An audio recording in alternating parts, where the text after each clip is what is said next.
Who's ready for week 16? You are. It's trade deadline week. Well, you will be ready after you watch this. Michael Bolton. Thanks, Josh. It's Michael Bolton here, and it's time for another episode of the Locked On Fantasy Basketball Podcast. Let's get to it. Let's get to it, indeed. You are Locked On Fantasy, your daily NBA fantasy podcast. Part of the Locked On Podcast Network, your team every day. Hello and welcome to the Locked On Fantasy Basketball Podcast, brought to you by Basketball Monster. My name is Josh Lloyd and I'm looking for something that says Dad Likes Leather. I'm also the lead fantasy analyst at basketballmonster.com, and you can find me on Blue Sky, joshloyd.bsky.social, on Twitter at redrock_bball, on TikTok at redrock_bball, and on Instagram at Locked On Fantasy Basketball. Today's episode is brought to you by Game Time. Download the Game Time app, create an account, and use the code LOCKEDONNBA and get $20 off your first purchase. Today's episode again, but I've already done that part. All I need to tell you now is lockedondaily.com. That's where you find the best newsletter for your favorite team. And you can double bang this one. Trade Deadline Show is coming up on Thursday, 1 p.m. Eastern, live YouTube. Check us out over there. Now, I'm going to do something which is just absolutely against the rules of broadcasting content creation. Right? I want you guys to stick with me. I want you to promise me something. Just watch the show. We'll try to put jokes in. We'll try to do funny stuff. We'll try to do things throughout the show, right? We'll do this. But I cannot stress this to you enough. Save your moves this week. Don't use them. Oh, but what if I actually just use one or two and then I do this? Don't worry about it. I know someone is going to vehemently argue against this. In fact, there's literally been people who said, I'm not watching your show anymore because this is the worst advice you could possibly give to tell someone not to stream for 2 days this week. I've had people tell me that before, which is obviously blatantly insane. But whatever. Do not use, I'll say it again. Do not use your moves this week. Save your moves this week. And you'll say, well, there won't be 4 players that I want to add at the trade deadline. Absolutely true. That is probably right. But you want flexibility. What if there is? What if there is 2 guys that you want? And the first trade goes down, you go, I'm going to add this guy. All right? You do that. And you go, oh, actually, now another trade's happened and the next guy I actually like better. So I'll drop the first guy, I'll get the next guy. And then, okay, then you've done that. Then there's a third guy you like. And okay, then you do that. And I've got my 2 streaming spots. Now I've got 2 extra guys, 3 moves used. And then on Friday, Saturday, even Sunday, teams have nobody there. And random dudes will start popping off. You will see in Brooklyn, you'll get 38 minutes of Derek Whitehead for a couple of games. And using that on a stream on Friday or Saturday is better than just eking something out on Tuesday to begin the week. We are in a spot this week where I'm not sure I'll get as much pushback on it because Monday, not really a super stream day with 10 games on. Wednesday with 11 games on. So you'd honestly be using it for like Tuesday. And then the deadline happens Thursday, and then the majority of the streaming days happen after the deadline passes. But I cannot stress to you this enough. We're going to do the whole show, because I know that people are still going to do this. We're going to do the show, we're going to talk about streaming, we're going to talk about where the schedule lies, but don't worry about it. Ignore it. It's garbage. Now, there are certain situations, like yesterday, DeJounte Murray went down, torn Achilles, out for the season, probably going to miss the beginning of next season. So the option there, or the usefulness of like a Jose Alvarado in that spot, that's worth wasting a move on, because what we're looking for at trade deadline week is who can give me good value rest of season, not who can give me a little pissy 1-game stream. And Alvarado has the chance. I don't know whether he starts or not. And when Ingram returns, if he returns, maybe they push Alvarado back to the bench, or maybe it's Jordan Hawkins. I don't know. But I want to take that chance on him because there is a chance that he plays 33 minutes a night and he rolls as a top 100 guy rest of season. That's possible. And that's the move that you make. Now, of course, this happened already in week 15, the DeJounte Murray injury. So that's happened. I'm just giving you an example. If something like that goes down on Monday, where there's a significant injury that opens something up, then yeah, you use that move then. That is cool. That is what we're holding the moves for. Not to eke out 1 extra game across 3 days. That's not what you're doing it. So again, I will state this again. As belligerently and disrespectfully as I can. Save your moves this week. Don't even listen to what I'm talking about with streams. Don't listen to back-to-backs. Don't listen to it. Watch the show. We'll do some jokes. We might even pick on Canada. Who knows? We'll see if we have time. But that is the stuff that we're looking at. So, it is National Crap Day here as we preview Week 16 across the NBA. Did you get that little note that I chucked out there of don't use your moves this week? Yeah. All right, so how does the schedule look? And again, I said that the schedule actually does play into our hands a little bit to prevent people making these mistakes. Because there are 10 games on Monday, there are 7 games on Wednesday, 7 games on Tuesday, 11 games on Wednesday. And my cutoff usually is if there's 9 or fewer games on, then that is a streamable day. 10 and above, probably not. 12 and above, 100% not. 10 and 11, it's debatable. So we've got Monday with 10, Wednesday with 11, and then the deadline happens. So likely, if you are streaming, you go, okay, maybe I add some on Tuesday. Pointless. So it's 10 on Monday, 7 on Tuesday, 11 on Wednesday, 6 on Thursday, 7 on... I don't like there's 6 on Thursday because there's a whole bunch of stuff going on with deadline and stuff that's weird. Anyway, 7 on Friday, 11 on Saturday, and 3 on Sunday. I don't really know why there's only 3 on Sunday considering unless did the NFL change something with the Super Bowl? Because normally they have that week off, don't they? For the Super Bowl. That's not Super Bowl Sunday, surely. They have the week off. Yeah. So why are we... Oh, no, it is. It is. So did they remove the week off for the Super Bowl? No, they didn't. What am I talking about? The week off is this day coming up. Yeah, anyway. So that's Super Bowl Sunday. That's Sunday with 3 games on. Coming up at the end of week 16. I just got all my dates mixed up. All right. If we look at the rest of the schedule, we got one of the rescheduled games in here. So Houston now has a 5-game week. They're the only team that has 5 games. We've got 18 different teams that play 4 games. So that means 19 teams are playing 4 or 5. The teams playing 4: Atlanta, Charlotte, Denver, Detroit, Golden State, Indiana, Milwaukee, Minnesota, Oklahoma City, Orlando, Philadelphia, Phoenix, Portland, Sacramento, San Antonio, Toronto, Utah, and Washington. And that leaves 11 teams to play 3. Boston, Brooklyn, Chicago, Cleveland, Dallas, the Clippers, Lakers, Memphis, Miami, New Orleans, and New York. That is where we're at with the games. You'll note we're leaning heavy. It's a heavy week. We've got 19 teams playing at least 4 games. So the majority of teams with 4. So a 3-game team has a disadvantage. What we don't have this week is any 2-game teams, which I'm sure you're aware because I'm guessing that a lot of you can read. Maybe that's an assumption that I don't need to make. Let's talk about where quality games sit for the week. Like I said, would you like another reminder? Do not use your moves. Save your moves this week. Save them. Let's look at quality games though.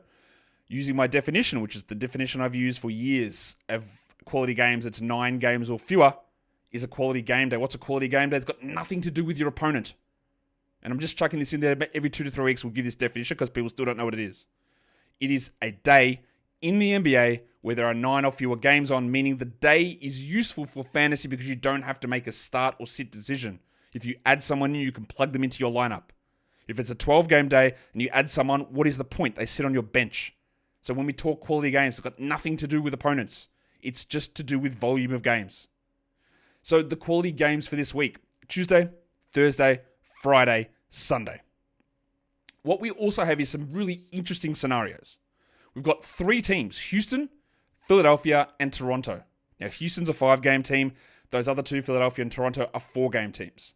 They have 3 quality games. That is the most of anybody. Nobody has 4 quality games. Nobody plays Tuesday, Thursday, Friday, Sunday. Nobody's got that combo. But these 3 teams have 3 quality games. You can compare and contrast that to this list of 11 different teams who are 4-game teams. Reminder, there are 18 teams overall with 4 games. 11 of those 18 play 1 quality game, meaning they play Monday, Wednesday, and Saturday. So while 4 games on the surface looks good, seems useful. I'm going to stream an Atlanta player, Vic Krejci. I'm going to try Zachary Ricochet and his 80% shooting. I'm going to look at Christian Brown because Westbrook is now injured and Brown's back on the menu. I'm going to look at whatever garbage is going on in Golden State. I'm going to consider Rob Dillingham. No, you're not, but maybe you are. OKC, Orlando, Phoenix, Sacramento, San Antonio, Utah, Washington. In a weekly lock league, all very well and good to have those players. Although just be cautious if guys get traded, their game's cut down. But for a daily changes league, all 11 of those teams, Atlanta, Denver, Golden State, Minnesota, OKC, Orlando, Phoenix, Sacramento, San Antonio, Utah, Washington, they play one quality game for the week. 1 out of 4. So if there's fringe players on your teams from those guys, from those squads, you might use them once. It's a waste. And then there are 2 teams, the Memphis Grizzlies and the New Orleans Pelicans, Western Conference Eastern Seaboard teams that play 3 games for the week, already at a disadvantage, and no low volume days. They play Monday, they play Wednesday, they play Saturday. So this is where we get into the discussion on Jose Alvarado. Is Jose Alvarado an ad? Yeah, he is.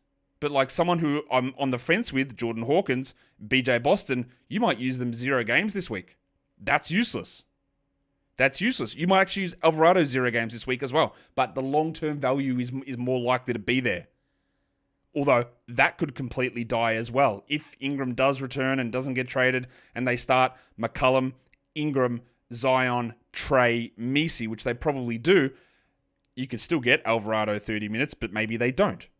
That's where we get into a debatable territory. You've been using Luke Kennard and been loving what he does. You've been using Zach Edey. Or maybe you tried Brandon Clark. Or maybe you're fully into the GG Jackson experience. You shouldn't be, but maybe you are.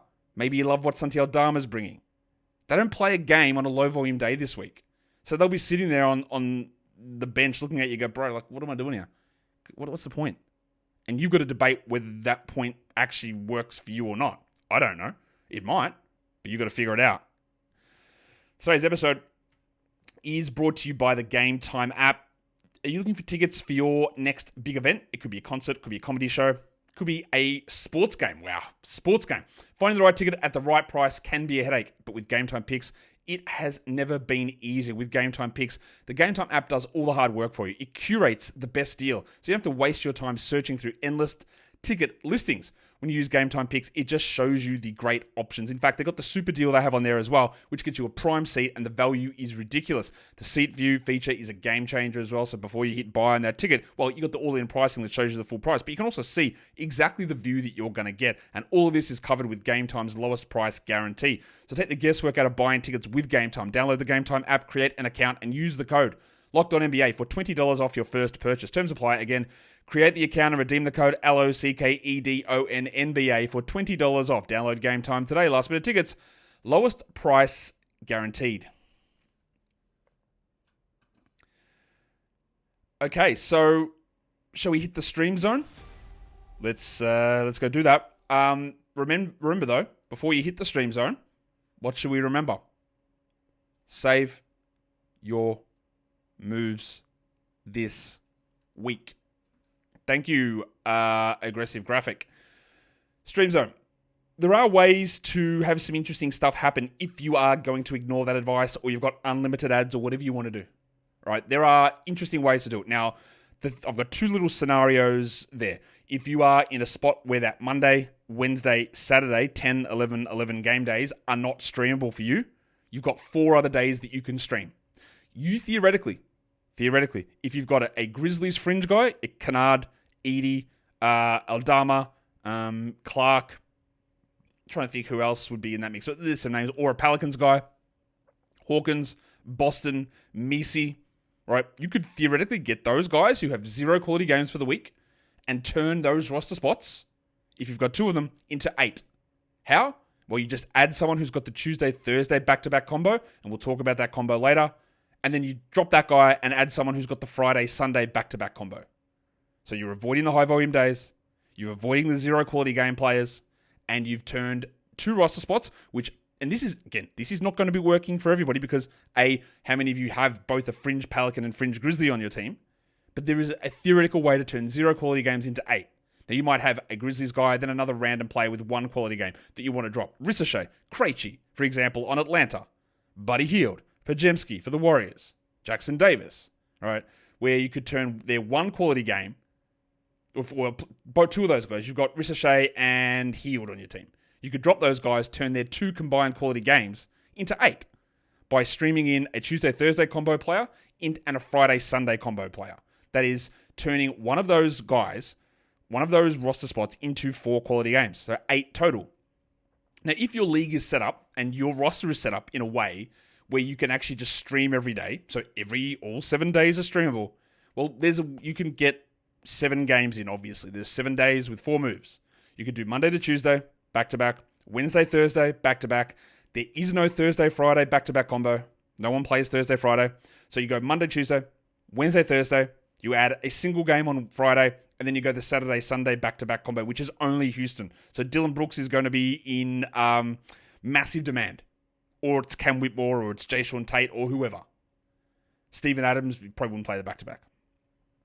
So you theoretically could turn those 2 roster spots, you could turn into 14 games, and the lowest amount of games that any team plays is 3.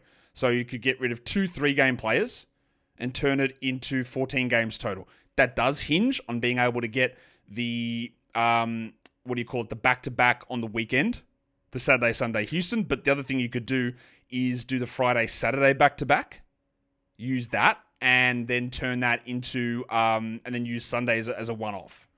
That's another option that you could do. And I'm just going to double check something because I don't like to give misleading info. I'm sure I do it quite often, but I don't like to do it. If I'm talking about the back-to-backs, as a double check. No, actually, So there are a bunch of Friday, Saturday back-to-backs that you can use. So if you don't want to do the Saturday, Sunday, which is probably actually not the best idea, it's probably best to do Friday, Saturday because there are more options, and then just single stream on the Sunday. That's another way to do it. But again, save your moves. If you are so inclined, and I hope you are, let's look at some schedule quirks across the week. This is a week where it's not as quirky, there's not as many weird things going on across the schedule. There are 3 teams that do not play on the weekend: Brooklyn, Cleveland, and Miami. So that's annoying for Brooklyn because they're probably going to be involved in trades. There's going to be openings of opportunities for their game on Friday, but then you don't get anything Saturday or Sunday. So you'll get this random 1-game opportunity where it's Day'Ron Sharp, or it's Ev Bonwan, or it's bloody the Vulture, Reese Beekman, whoever it is. You get this one opportunity, but you don't get 2 games over 3 nights, which is frustrating. Miami also, because they could be involved in trades, and that'll be, there could have been a big opportunity there, but maybe not, considering they've only play on the Friday. There's only one team that has 3 days off during the week, and that is the New York Knicks. That is between Wednesday and Friday. And to end the week from Wednesday through to Sunday, the Knicks do not play. They play 1 game, and that's on Saturday, the high volume day. So if you got Knicks fringe guys, and there's not really, it's Achua or McBride, but you wouldn't really have those guys. But after Tuesday's game, you could drop them. You get 1 quality game on, actually you don't, you get no quality games. You get 1 game on Saturday and zeros the rest of the way. Well, 5 days worth of zeros theoretically with the Knicks, which of course is not worth holding, but you're not dropping Bridges or Brunson or Towns or Hart or Anunoby. You're not doing any of that. So likely that's just one of those things where you're just in like a stiff shit sort of zone. In terms of the 3 games in 4-night runs, there's quite a few of these, especially towards the end of the week. Sunday to Wednesday, heading into week 16, Chicago, Cleveland, Detroit, Memphis, Milwaukee, Philadelphia, and Toronto. Monday to Thursday to begin the week, Denver, Golden State, Houston, Indiana, Minnesota, Orlando, Portland, Sacramento. You're going to see Houston's name mentioned quite a bit through this, of course. Tuesday to Friday, Brooklyn, Cleveland, Miami, Philadelphia, and Toronto. Wednesday to Saturday, you go Atlanta, Denver, Golden State, Minnesota, Oklahoma City, Orlando, Phoenix, Sacramento, San Antonio, Utah, and Washington. And then to end the week, Thursday through to Sunday, the only team with 3 games in 4 nights is the Houston Rockets. So we're looking at, they're the only team, Thursday through Sunday, who have got the 3 games in 4 nights there. If you look at 4 game in 6-night runs, we start off with Sunday, heading through to the Friday of week 16. It's Cleveland, Detroit, Milwaukee, Philadelphia, Toronto.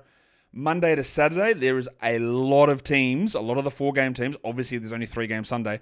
But Atlanta, Denver, Golden State, Houston, Indiana, Minnesota, Oklahoma City, Orlando, Phoenix, Portland, Sacramento, San Antonio, Utah, and Washington. They all have 4 games in the first 6 nights of the week. And then from Tuesday through to Sunday, it's Houston, Philadelphia, Toronto. They're the 3 teams that I talked about earlier who have got the 3 quality games as well, because they don't play, or Houston does play Monday, but they're a 5-game team. But Philadelphia and Toronto don't play Monday, and they get the Tuesday game, and they've got the 3 quality games overall during the week. If we look at 5-game in 8-night runs, we go There's a 5 in 7. Obviously, it's the Rockets with 5 games during the week. Sunday to Sunday, 5 games in 8 nights. Detroit, Houston, Milwaukee, Philadelphia, Toronto. And then Monday through to Monday, there's a lot. Atlanta, Charlotte, Denver, Golden State, Houston, Milwaukee, Minnesota, Oklahoma City, Orlando, Portland, Sacramento, San Antonio, Utah, and Washington. So a lot of teams with 5 games in 8 nights there. And there is one team with a very busy schedule coming up, 6 games in 9 nights. So Sunday of week 15 into Monday of week 17. And that one team is the Milwaukee Bucks. So look at the load on Chris Middleton. Look at what happens to Giannis. There will be some games off, I am guessing, because that is a very, very busy period of the schedule for those guys. If we look at the back-to-backs now, Sunday into Monday, if you're looking to maximize your games for the week and you're not stashing, you should be, at least using some of your moves of week 15 to stash a couple of guys, that's the time to do it. But Sunday to Monday, Detroit, Memphis, Milwaukee, remembering that Monday's got 10 games on. Monday and onto Tuesday, that's a 10 into a 7. Houston, Indiana, New York, Portland. Sunday to Tuesday, which avoids the 10-game Monday, it's Boston, Chicago, Cleveland, Dallas, the Clippers, Philadelphia, and Toronto. And by the way, if you are listening to this on audio, I would come and watch the video of this, and you can check out the big full-screen graphics I've got. And if you're on YouTube, you can screenshot this or whatever, just to have a look at how it plays out. If we go Tuesday to Wednesday, that is 7 games into 11. Brooklyn, Chicago, Cleveland, Miami, Philadelphia, Toronto. Remembering, Wednesday, not an easy stream day to pull off. Wednesday to Thursday, that's 11 games Wednesday, onto 6 games on Thursday. We've got Denver, Golden State, Minnesota, Orlando, and Sacramento. If we're avoiding an 11-game Wednesday, Tuesday onto Thursday, 7 and 6. Dallas, Houston, Indiana, the Clippers, Lakers, and Portland. Friday to Saturday, which is an 11-game Saturday, Atlanta, Oklahoma City, Phoenix, San Antonio, Utah, and Washington. If we avoid Saturday with 11 games on, there are a bunch of teams with that back-to-back combo. So look, if we're trying to maximize our streaming for the week, we can hit Dallas, Houston, Indiana, Clippers, Lakers, Portland for Tuesday, Thursday, and then we can drop those players and add Charlotte, Detroit, Milwaukee, Philadelphia, Toronto, who have got the Friday and Sunday combination. So you have got a choice of 6 teams, Tuesday to Thursday, and then you can drop one of those, and you've got a choice of 5 teams who plays Friday and Sunday. And then the only team with a back-to-back over the weekend is the Houston Rockets. They're the only team who plays Saturday and then has to double up onto Super Bowl Sunday. That's the only team it happens to. They're the only team with 5 games this week. And yeah, I'm just banging that point home. Today's episode is also brought to you by PrizePicks. And with basketball season heating up, we're heading towards the trade deadline. Obviously, there's no better way to get in on the action with PrizePicks, the best place for daily fantasy sports. They've got over 10 million members and billions in awarded winnings. PrizePicks makes it easy and fun to turn your sports knowledge into real money. You just pick more or less on at least 2 player projections, and if you're right, you could win up to 1,000 times your cash. You can look at assists, or you can look at points numbers. You can get these lineups set in under 60 seconds. Plus, on Taco Tuesday, for example, one of their promos, you get discounted player projections for even more value. You check out the promo tabs, and you can tail any of the super sweet Millie Winners big game lineups. And if you tail a lineup that goes for 3 for 3, you can win a split of $1 million in promo funds. So download the app today and use the code LOCKEDONNBA to get $50 instantly after you play your first $5 lineup. That is code LOCKEDONNBA for $50 instantly after you play your first $5 lineup. PrizePicks, run your game. Okay, so let's give us some injury updates now. That is all the scheduling stuff, and let's pay attention to some of these guys who are in and out and who we're unsure about for the week coming up. We'll start with a bunch of guys that I'm pretty sure are going to be out. Number one of those is Chet Holmgren. I don't think that Julius Randle is going to play. I know they're labeling it as soreness, but it looked like he strained his groin. I would expect that he is out a week, but I don't know that. Derek Lively is going to be out. Dante DiVincenzo is going to be out. I expect Mitchell Robinson's going to be out. Jabari Smith is going to be out this week as well. Cam Thomas is out through the All-Star break for Brooklyn. Jimmy Butler. Now, Jimmy Butler's still got 3 games to go on his suspension, and then there's the deadline, and maybe he is traded. But if he's not, I really don't think he's coming back to Miami this week. And if he is traded, not certain that he would play for his new team this week. So I think it's fair to say that Butler just won't play this week.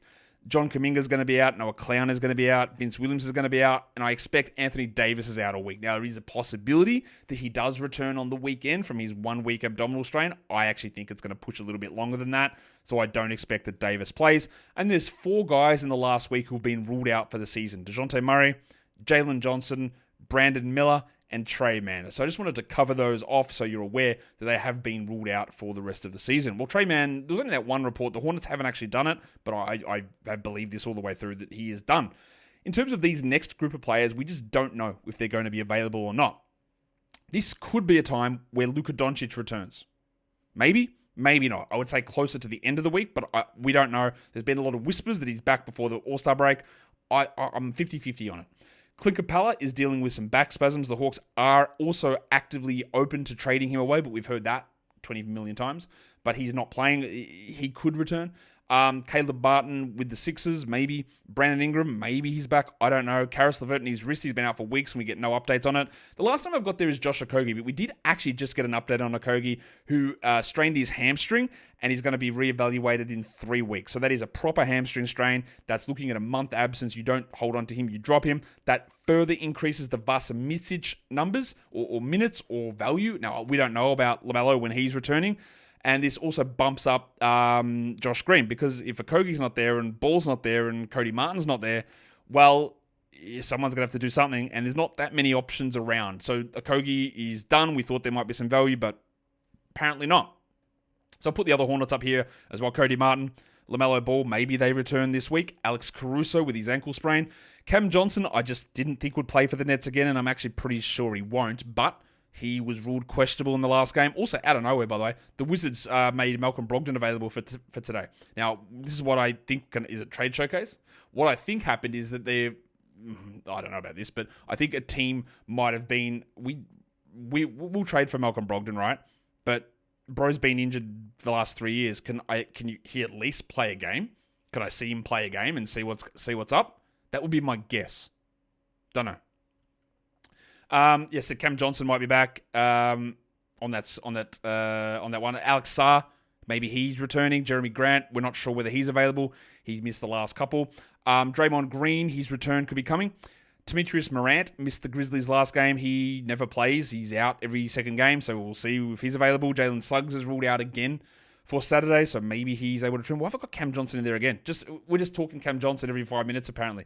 And then Paul George and Joel Embiid, maybe they return during the week. We just don't know. There's very unclear reporting on that from the Philadelphia side. In terms of weekly leagues, well, there's no 2-game teams where you've got to decide which guys you start, but there are some opportunities for players who are under 40% rostered who you might want to add and start them this week. And, of course, we're going to start in Houston. Like, if Tari Eason's available, great. Now, I don't think he plays all 5 games. With a leg issue, 5 games, 7 nights is a lot. But Dylan Brooks is one that we obviously add, and he'll have some stinkers. But he gave some absolute monsters in there as well, and he's got 5 games. And the rest of these guys have 4. Tamani Kamara, Lugens Dort, the Hong Kong Mattress, Carson Wallace, Andrew Nembhard, and Royce O'Neal, the Basmati man. All of those guys are worth grabbing for the week. They've all got 4 games, and I think you would consider starting them in a weekly league. You might not, but you can at least consider that. And that brings us to the end of a weekly preview show. But remember, save your... I did all this work and all this stuff with streaming and schedules. Don't worry about it. Ignore it. I put it out there just in case. Just ignore it. Ignore it. That's the Week 16 preview done. Hit the thumb on the video. Be nimble and ready and active when things go down. Thumb up the video, of course, and keep yourselves... Look, you might have... I copped a hit in, I think, 2 of my leagues where I lost both Jalen Johnson and DeJounte Murray this week. It hurts, man. I believe in industry pickup that happened to me. I definitely lost DeJounte Murray, and that's tough. And I've already got Luka Doncic on my IL, and that's tough. But we look to where we can scrounge some other guys into our roster. We look to how we can deal with it. And that's it's not a metaphor for life, but we don't give up if something bad happens, because something good will happen. Small things. Just look at them, focus on them. How do we fix it? That's happened. Let's fix the next thing. Guys, we are done here. Thank you so much for listening, everyone. See ya.